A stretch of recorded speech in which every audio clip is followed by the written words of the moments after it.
Mapagpalang araw po sa lahat po ng mga manonood, lalong-lalo na po sa ating mga SSS members at pensioners. Welcome po sa aking YouTube channel.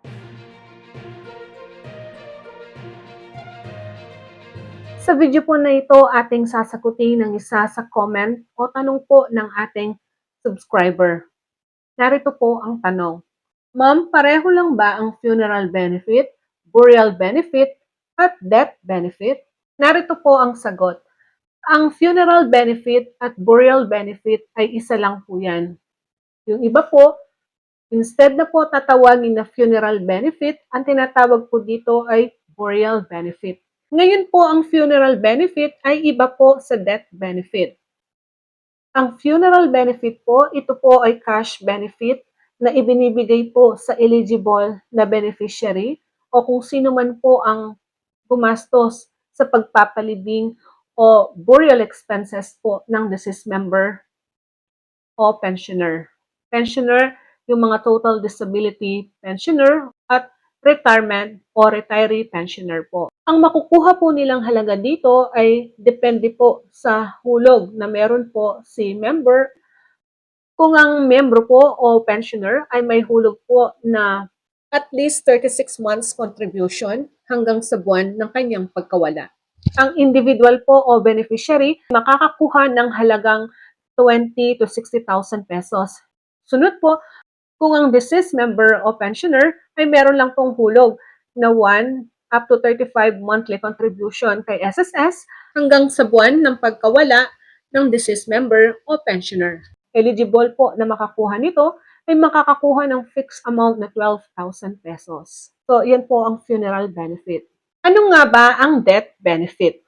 Ang death benefit, ito po ay cash benefit, either monthly pension or lump sum. Ang monthly pension po sa death benefit ay para lamang po sa mga primary beneficiaries, sa mga asawa at anak po.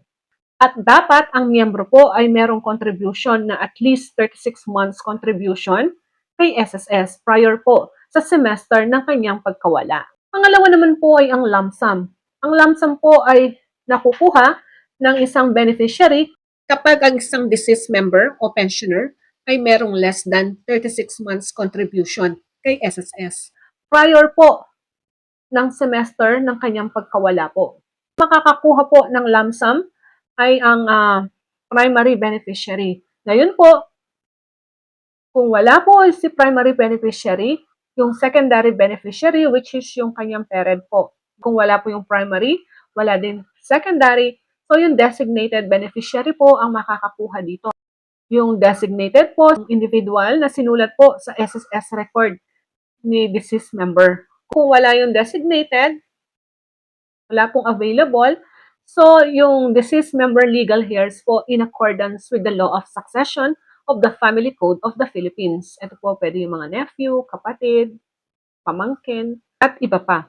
Tandaan po natin, no, yung funeral at burial, iisa lang po yan. Pero yung iba po, instead na funeral, ang tinatawag sa kanya ay burial benefit. Pero po yung funeral or burial benefit, magkaiba po sa death benefit.